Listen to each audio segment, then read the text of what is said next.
Hello, everyone. Welcome back to Signal or Noise. Happy New Year, everyone. First episode in 2025, episode 41. Charlie Bilello here, and with me, as always, Peter Mallouk. Peter, two topics on the docket today. 5 questions for 2025, and then we'll end, as we always do, with Signal or Noise. A little bit of a high level of optimism going on. I'm going to show you some charts related to that, but let's start with 5 questions for 2025. These are 5 of my own questions that people are asking. A lot of clients are emailing, wanting to know what's going to happen this year. And number 1 would be, will the Mag 7 domination continue? Let me just set up the backdrop here. This is the last 2 years of the Mag 7 here. Of course, NVIDIA, Meta, Tesla, Amazon, Google, Apple, and Microsoft. Enormous gains led by NVIDIA, 820%. Microsoft, the lowest return at 79%, all outpacing the S&P, which is up 58%, which is pretty good 2-year return by itself. And then the equal weight you have at 28%. And if we look at the weights of the Mag 7, Peter, we're really in unprecedented territory here. These are the 7 largest U.S. companies, and they've grown from about a fifth of the index 2 years ago to over a third of the index today. That's the highest weight we have for any 7 companies in the index going back to 1980. So will the Mag 7 domination continue? You know, it's amazing that I posted one of these charts on LinkedIn, and one of the folks on there, I said, how long will this continue? And he said, until it doesn't, which pretty much sums it up. But, there are a lot of factors here that I think are really interesting. So first, these stocks, for a sense of scale, I think like NVIDIA by itself is bigger than like every stock market in the world except the US and Japan. These stocks are bigger than the economies of most first world countries. These are very, very big market capitalizations. And if you look at most of these, like the Apples, the Microsofts, and so on, Amazon, you had this wave of their product, right? They grew because of Windows or because of delivering stuff to your door. Then they had a wave because of advancements in technology, like AWS for Amazon, all the iCloud stuff that all of them are doing, and the technological advances that are happening within these companies. And just when you thought they couldn't get bigger, I remember there was all this talk and there really be $1 trillion company. And then we saw, I think Apple might have been the first to do it. Then we have the AI revolution. Well, where is the AI revolution? When people ask me, clients go, well, where can I invest for AI? Well, the AI revolution is also happening largely in these companies. So there are real factors for why these companies can get much, much bigger. So I do think the earnings of these companies is going to continue to grow.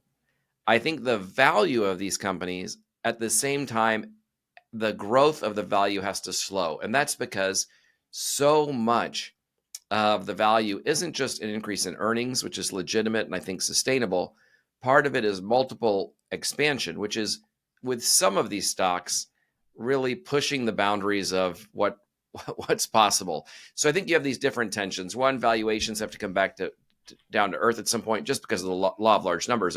You can have a multi-trillion-dollar company. Can that multi-trillion-dollar company continue to double every couple of years? Maybe a few more times, but probably not 5 or 10 more times. So I think the multiple will have to contract over time, even though the earnings go up. What's your take? My take is that expectations are very high, and that if those expectations aren't met, it's going to be difficult. So it's all going to come down to, can these companies continue to grow? And they grew tremendously, their profits in 2024. But as you said, prices went up well in excess of that. And the expectation, of course, is that 2025 is going to see a big boost again in profitability. So no one can predict sentiment, because this is just a sentiment game in terms of what will people pay a year from now. But as you said, the last 10 years have been unusually favorable to these particularly 7 stocks. I highly doubt the next 7 years are going to be as smooth sailing. And if they are, then you're talking about all of these companies being the size of not only some of these countries, but the U.S. economy, which would be nearly impossible to have Apple the size in terms of its market cap the same, let's say, as U.S. GDP. If it were to grow the way it's grown in the last 10 years, that's what it would be 10 years from now. I doubt that's going to be the case. I do think we are going to see our first global trillionaire some point in the next 5 years. I mean, the way that these are going now, so many of these are run by people that didn't found them, and where that's impossible. Like, it's not going to be Tim Cook. But you look at Tesla and Nvidia; these things are actually possible. Is an outcome like that's actually possible, and like especially with Elon Musk, where you don't just have Tesla, you have Yep. SpaceX, and you have, you have Boring Company. You have just so many different things that he's doing. I think that is probably inevitable for him, and just kind of truly unfathomable to comprehend. 100%. And if we look at different things that are going on in the market, Peter, it's not just these seven stocks, right? It's these huge factors in terms of growth versus value, US versus international. I'm just going to show you a few here.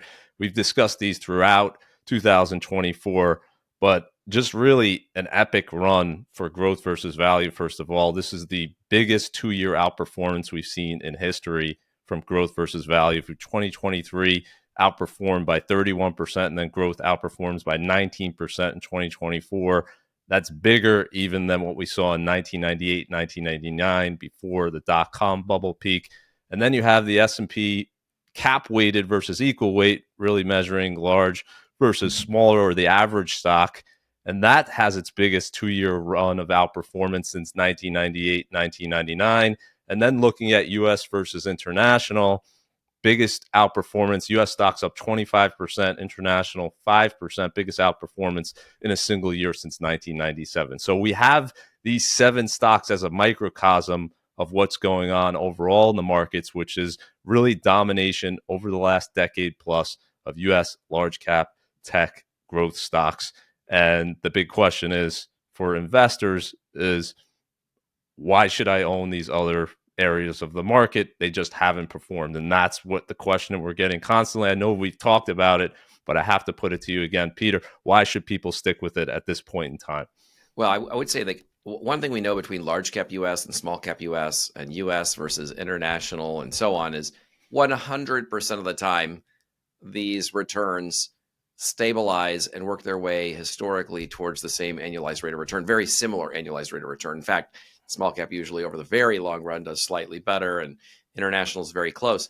But to me, there's really only one question. It's not how long can large outperform small and US outperform international, and can stocks outperform real estate. It's really a question of how long can the Magnificent Seven run? Because if you take the Magnificent Seven out of the S&P 500, then you really don't have these discrepancies. They're not nearly as wide as people would imagine. This isn't really a story of large US crushing small cap US or large US crushing international. This is really a case of the Magnificent Seven changing the math on everything. And the question is, how long can the Magnificent Seven run before the law of large numbers catches up, or before they don't meet expectations, or before the multiples contract? I mean, that's the question. And the answer to that is no one knows. I don't know. You don't know.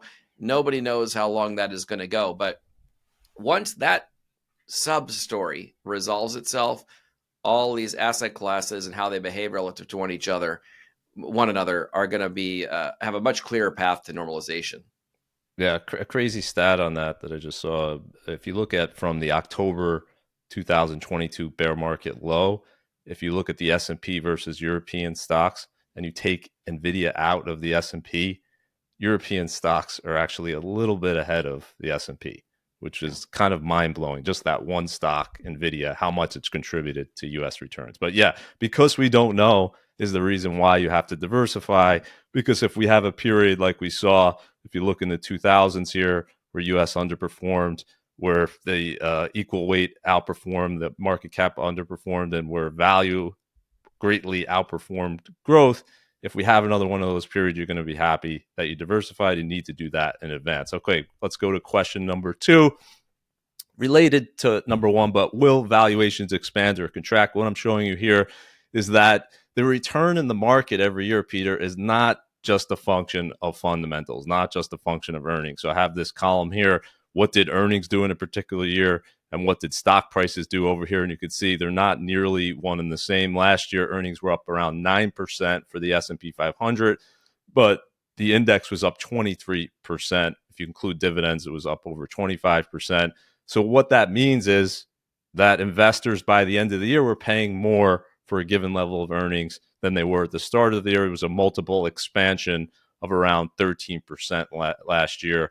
And what we see at the end of the year is a P/E ratio of around 25. The historical average for the S&P since 1989 is about 18. So big question, of course, is, well, what's going to happen in 2025? We're going to have another year of expansion. Is there going to be mean reversion? What are we going to see in terms of earnings? And what are we going to see in terms of investors' sentiment for that given level of earnings? So the big factor driving sentiment in 2024 was AI. It's going to bring a lot of growth this year. Whether that happens or not, we don't know, but we know right now the expectations are pretty high. What's your guess in terms of valuations? We're going to see an expansion or a contraction in 2025? Well, I'm not stupid enough to make a 1 year prediction, but I do Good believe, answer. I do believe that a PE of 25 is unsustainable, right? So it's a question of how long is it going to continue, so that I won't tie the timing to it, but will they expand or contract? Far more likely to contract at some point in the future. Now, that doesn't mean the stock market has to come down. I think this is going to be a confusing topic. So if you have a company make $1 million and their PE is 25, well, the value is 25 million. Well, if that company makes $2 million and the PE drops to 20, well, now it's $40 million. So the stock price can go up even when the PE ratio contracts, so long as earnings is growing at a rate that's substantive enough. That is actually possible. So if I were to guess, I would guess that 3 years down the road, multiples will have contracted, but values would actually be higher. Okay. Now the interesting thing, good way of breaking that down. It's absolutely true. So if earnings are up 20% in 2025, then it's certainly not a guarantee that the stock market will be down. The stock market can hold that level of valuation. It can even come down, and you could see the stock market up.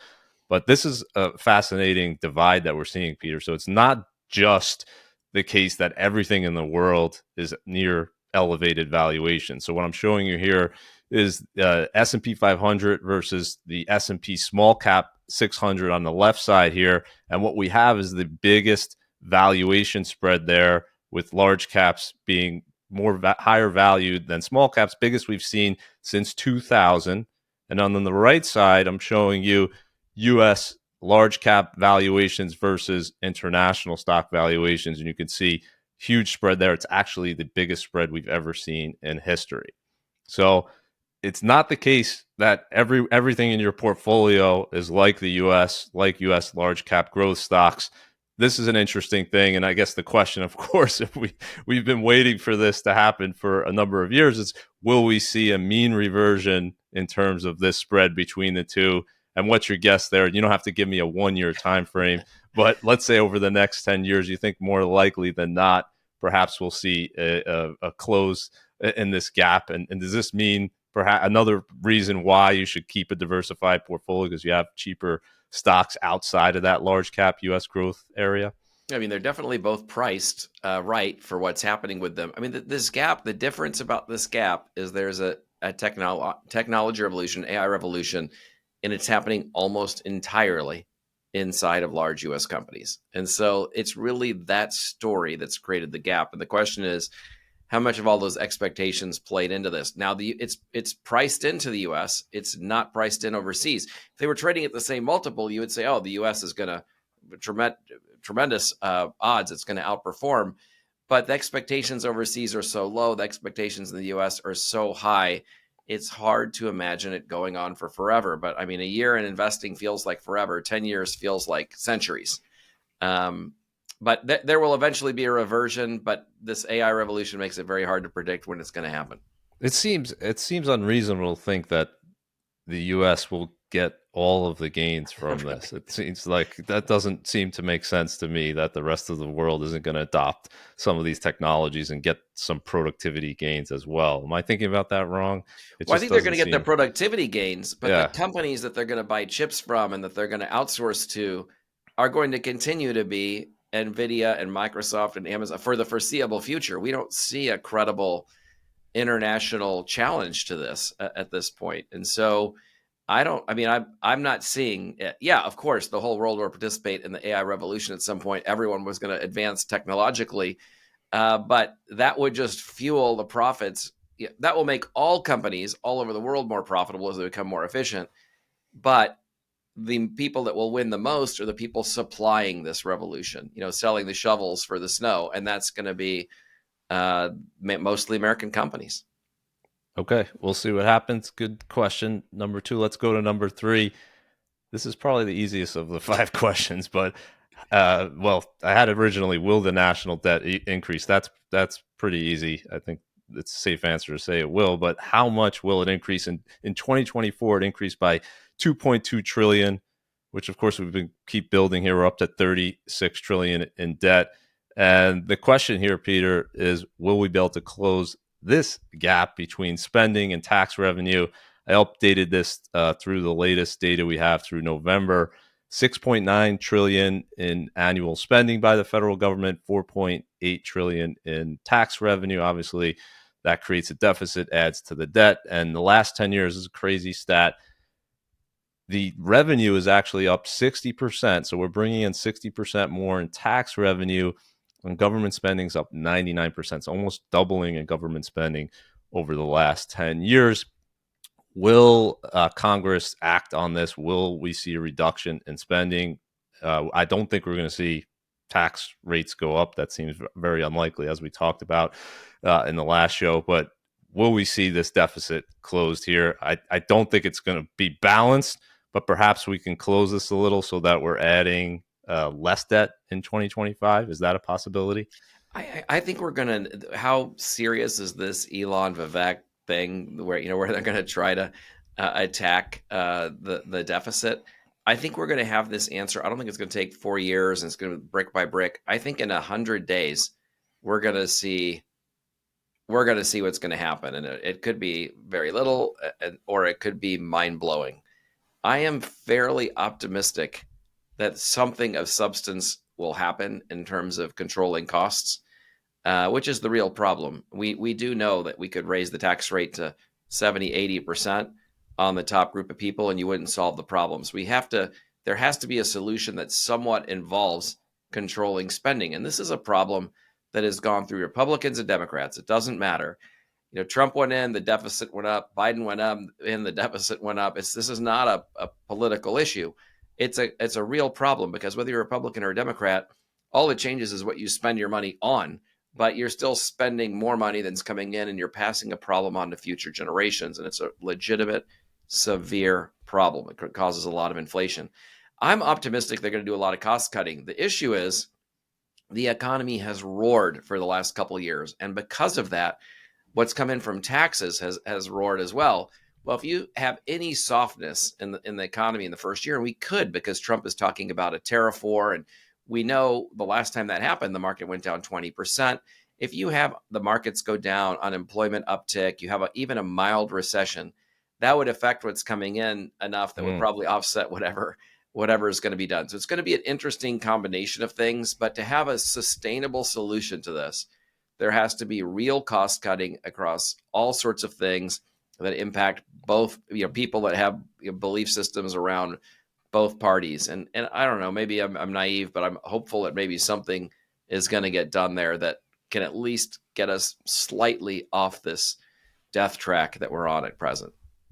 Yeah, absolutely. So I think that 37 trillion is a done deal, and then from there we'll have to see the fight that goes on. I don't think you're going to be able to just stop it in its tracks. All of the spending is a lot of it is allocated to places that people are going to be mad if you cut it, and there's a lot of local congressmen, senators, and they have to answer their constituents. And are they going to really tell them, no, we're not going to continue to fund this project that we've been pushing for? So that's in the weeds kind of stuff, right? But will they be able to tackle the low hanging fruit of waste and fraud and really going line by line and saying, we don't need this, this is unnecessary, we can do this more efficiently?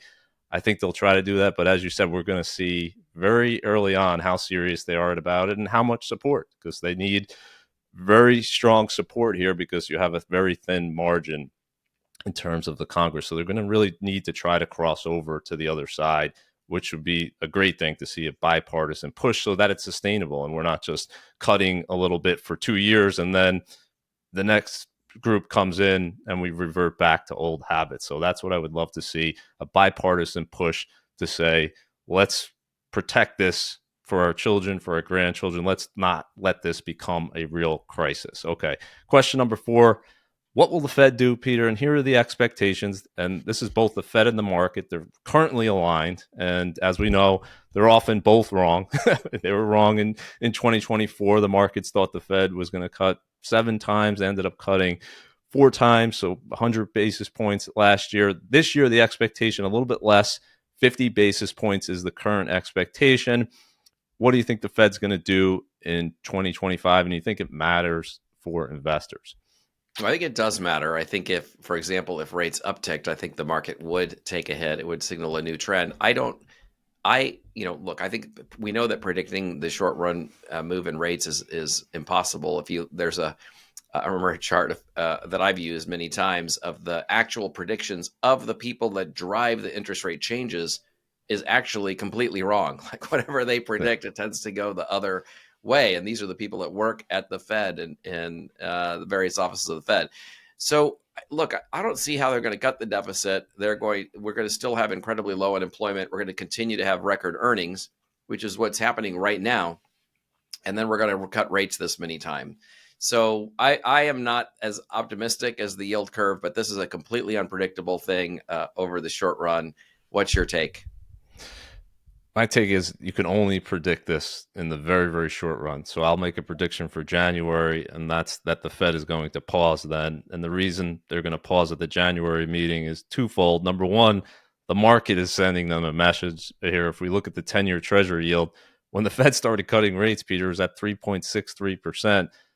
It ended the year at 4.58%, and now it's continued higher in the first week of 2025. So the market's saying, you may be done with inflation, the Fed. You might be done with it, but we're not done with it. Inflation is still going to be an issue. So just hold the line here, pause here. I think the Fed will listen to that message. So the 3-month Treasury yield, that follows what the Fed is doing pretty closely. But the longer term yields, well, that more is closely tied to longer term inflation expectations, which are moving up, and this problem we have with the national debt where we're issuing this enormous supply, right? So we're constantly selling these longer term securities. And they've been talking about perhaps maybe even shifting where they're going to be selling more on the long end and less on the short end going forward. Well, that's going to cause even more supply problems for the 10-year. So my prediction is in January, the Fed will pause. And after that, it's going to be data dependent. But as I said last year, I don't think you want to see the Fed cutting a whole bunch in 2025 because it will mean likely a recession is here. So just as in 2024, yeah, the Fed didn't cut as much, but that was in large part because the economy was doing so well and the unemployment rate didn't rise as much as people expected. So that ended up being a very good thing. So we definitely don't want to see the Fed cutting rates back to zero anytime soon because that will mean a crisis. But overall, as we always say, fight the Fed. Don't pay attention to what the Fed is doing if you're a long-term investor because the stock market has tended to go up regardless of what the Fed does, whether it cuts rate, hikes rates. It really, if you look at the data, it hasn't mattered historically very much at all. All right, let's go to question number 5. Will economic growth slow down or pick up this year? Peter, we had better than expected economic growth the last few quarters. If we look at Q3 and Q2, both above 3% annualized, and the expectation for Q4, 2.4%. So we're going to end the year when we get that data in a few weeks. We're going to end the year at the expectation was still pretty good growth. What do you think of the economy? This is always hard to say long term. Do you think in short term here we're still in good shape with the U.S. economy? Well, I mean, I think the number one thing that there's a lot of things to look at, but the thing that drives a lot of things is unemployment. And where do you see unemployment going? And unemployment is very, very low. And it's very hard to see a huge spike in unemployment, especially the policies around immigration is going to put pressure on unemployment. And if you look at earnings growth and how companies are doing, you'll continue to see pressure and I mean the good kind of pressure where unemployment stays very low. And when you have very low unemployment, you have consumers and it's what ultimately, to me, one of the very, very top indicators. And I don't see a path out of that. Even demographically, it's hard to see a path out of this. And so as long as you've got people being able to work if they want to work and be able to switch jobs if they want to switch jobs, that by itself creates a lot of other activity. I'm very optimistic about that. I'm pessimistic about things like the national debt and inflation and global stability and what that can mean in a lot of ways. Like, do we get into it with China? Does there become an oil issue? All of these things that can happen with all the geopolitical uncertainty we have. I mean, think about this week.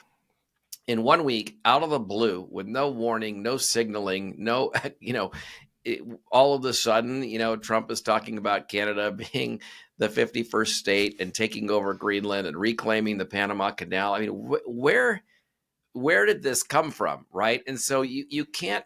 How can anyone have any certainty around anything, right? In 2025, you can't have any anyway, right? Whatever. When you're going into the year where there was COVID, you're going to the year with 08, 09, you're going to the year with 9/11. No one got up on January 1 and said, I expect this to happen this year. And so whether it's been good surprises or bad surprises, usually the things that move the economy the most are things that were unexpected. And so you start out with unexpected, you add a whole bunch of unexpected seasoning to that because of the global situation we have today. I mean, if there was ever a case to be diversified and spread your eggs around, this is the case for that, right? We don't know the outcome of anything like Taiwan, the Middle East, what's going on in North America with oil. I mean, it's impossible to have certainty around anything. So I have no confidence in ups or downs. I look at unemployment as the main indicator. And to me, spread your eggs around because who knows what's going to happen. It's going to be a wild ride. Yeah. As long as people have jobs and as long as wages are going up and outpacing inflation, which they have been now for 19 straight months, which is a great thing, obviously catching up from that negative period that we had where people's wages weren't keeping up with inflation. Well, that's going to be a huge driver for the U.S. economy. And so 2022 was a tough year, obviously, because we saw that difficulty. People just simply didn't have as much money, spending power because of those high rates of inflation. But now we're still seeing wage growth, Peter. It's pretty remarkable, 4% over the past year, which still indicates somewhat of a tight labor market at this point. And so to your point, we're going to get a jobs number this Friday expected to be positive again. That would be 4 straight years if it's positive of jobs growth in the U.S. Now we have an expansion about 4.5 years old here. And the old kind of averages of, the average expansion is 5 years, 6 years. We know you can't put any weight in that. There's no time limit on an expansion. We can go 10 years without a recession. So it's extremely hard to predict. But historically, this would be an outlier if you have a period of high inflation and the Fed hikes rates aggressively like they did in 2022, 2023 to bring inflation down, and it has come down, to not have an economic downturn after that. That would be a historical outlier. Hopefully that's the case. But I would say sentiment-wise, much fewer people are predicting a recession this year, which is very interesting, versus the beginning of 2024 and the beginning of 2023. So just when you least expected, obviously things can change. But in the short term, it seems like U.S. economic growth will continue, especially if this chart holds up and people's wages are still going up and outpacing inflation. So how do you invest? So what do you do with all this without predicting the future? Here's all the questions here. Mag 7 domination, valuations, will they expand or contract? How much will the national debt increase? What will the Fed do? Will economic growth slow down or pick up? Peter, I know you and I get these questions all the time. And if you're on CNBC, you couldn't say this, but this is what you should say to these questions. And if a client comes to you and asks you, well, Peter, if your answer is I don't know to these things, well, how do you build a portfolio around that? And what's your answer to that? The answer is always the same, which the portfolio should not be about what you think any given market will do in any given year. It should be about you, what you're trying to accomplish, what money do you need, and when do you need it, right? If you need certain money in the next 5 years, it shouldn't be in the market no matter how confident you are, because anything can happen at any moment that just comes out of the blue that changes everything. You need to have it in something conservative like short-term bonds, things like that. If you've got money you don't need for 5 to 10 plus years, well, Stock market's pretty resilient. We know inflation's pretty persistent over long periods of time. Over 5 to 10 years, the odds your portfolio is going to be positive are between 93 and 98%. I mean, pretty darn good. So that money should be in equities to protect you from inflation and be available to you at that time. And if you don't need money for more than 10 years, you can start to look at private investments where you have a chance to outperform, but you give up some liquidity. And as long as you can tie what you need to when you need it, you can back into the investments that make the most sense for you. And then you start to get into selection and which managers make the most sense and so on. But stop trying to make your investment decisions about what's going on in any given market, any given day, week, month, or year, and make it more about you, what you need, and when you need it. That has worked incredibly well for people over the last 50 years, and I think it will going forward. 100%. And so if you're thinking about 2025, your portfolio, and just remember this quote: those who have knowledge don't predict. Those who do predict don't have knowledge. Lao Tzu, famous Chinese philosopher, once said that. That's the way I think about markets and investing. You have to just invest based on probabilities, never certainties. And anyone who tells you you should invest a certain way because of they think something's going to happen in a given year, you should immediately, red flags should go up. You should think about where am I going to be 10 years, 20 years from now? Create a diversified portfolio so you don't have to predict who's going to win, which you can't do anyway, right? So that's just having the humility to say, I don't know what's going to happen, so I'm going to spread my bets and I'm going to play the long game, because in the long run, compounding all of the big gains from investors has not come from the short-term trading in and out of stuff. It's come from compounding. You mentioned there's going to be a trillionaire. Well, that trillionaire is going to come from just compounding, having a big ownership share in a company they started and letting that grow over time. So 2025 is here. Go to creativeplanning.com/Charlie. Get your free wealth path analysis. With that, we're going to take a look at your portfolio, your financial plan, get a second look on your portfolio and your plan for this year. We're also going to point out different things you can do on the tax end. Peter, our tax group, put together this enormous reference guide. Love this. Everyone could use this. I'll put a link to this in the show notes. And tax season is coming soon enough. How many tax returns do you think we're going to do this year at Creative Planning? Probably 30,000 or so. It's 30,000. Incredible. So somehow they're going to get all of that done. And you want to start early. So reach out to us today. We can help you with that as well. And we'll integrate that, obviously, into your investment plan. That's a big benefit of Creative Planning. We look at everything holistically. We do estate planning, taxes, business planning, everything, all at Creative Planning. So reach out today. All 50 states. So we likely have a location right near you. 325 billion plus in assets under management and advisement, and we're here to help. Okay, Peter, signal or noise? First, I want to rewind here. We did this one of the early episodes that we started back in 2023. We talked about this warning from Michael Burry.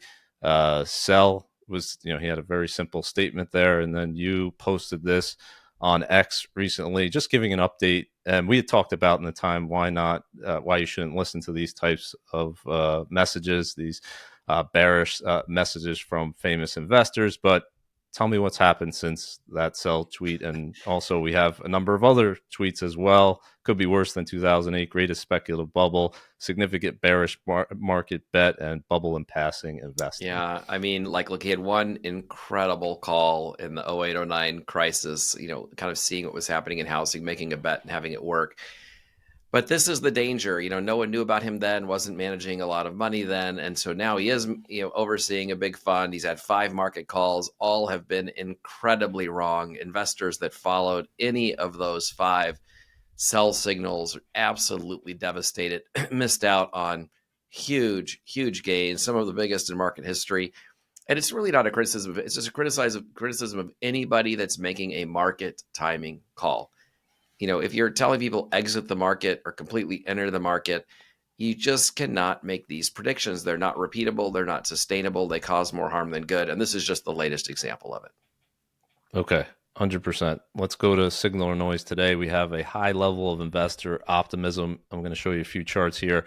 First is share of consumers expecting stock prices to rise over the next 12 months. It's at a record high, 56%, which is kind of amazing to me here that this isn't usually over 50%, because as we know, the stock market tends to be up about 3 out of every 4 years. But it is what it is. It's it's at the higher end of the range. You could see where it was back in 2022 when stocks were down. You could see obviously during '08, way down, very low level of optimism, but a lot of people expecting stocks to rise. And if we look at how fund managers, active managers are positioned here, they're way overweight U.S. equities, highest level on record, and they're way underweight cash, lowest levels on record. And I just want to throw one last thing here. Had to put this in here, Peter. We have this thing called Fart Coin that last week hit a market cap of 1.6 billion, which was bigger than the market cap of 1,000 companies in the Russell 3000. What do you make of all this sentiment today? You don't have to comment specifically on Farcoin, but I did have to. No, I'm going to comment. Farcoin is going to zero. It's totally ridiculous. It's just a casino. I mean, I'm incredulous on that. In terms of the sentiment, it is interesting. Michigan had a consumer confidence survey, and I remember writing in my first book about how when people were most confident, the market tended to be negative, and when they were least confident, it tended to be positive. I don't think consumer sentiment is any indicator, like below worthless level of indication of where the market's going to go, because consumers and analysts and the professional analysts tend to just expect more of what happened the year before. That's just generally how that works out. So it's backward looking, even though the survey is forward looking. So I put no value in it. I think the odds the market will go up are what they always are, which is about 3 out of 4. Okay. And my take is that this is a time for prudence. And we showed earlier the Mag 7 performance. We showed the valuations are on the high end of things. And now we're showing you people are very optimistic. That doesn't mean things have to go down, but historically, it usually means a period that's a little bit more difficult. So it wouldn't be a stretch to say that 2025 likely to be a more difficult year than 2024, in which the S&P 500 hit 57 all-time highs. So volatility likely to rise. I don't know where it's going to end the year, but I would say all else equal, I'd much rather be an aggressive investor when other investors are fearful. And today, when they seem to be greedy, I would definitely be taking a look at risk in my portfolio, thinking about if there's ever a time to rebalance. Think about that today. We have bond yields near the highest they've been since 2006. So it's certainly better for a bond investor going forward. Take a look at your portfolio. Make sure you're comfortable with the risks that you're taking. Today is really the message here. And we'll see a year from now if this was a signal or if this was just noise. All right, Peter, great way to end there. Happy New Year once again, everyone. Thanks for joining us. If you're watching this on YouTube, hit that subscribe button for more content just like this in 2025. And we'll see you next time on Signal or Noise.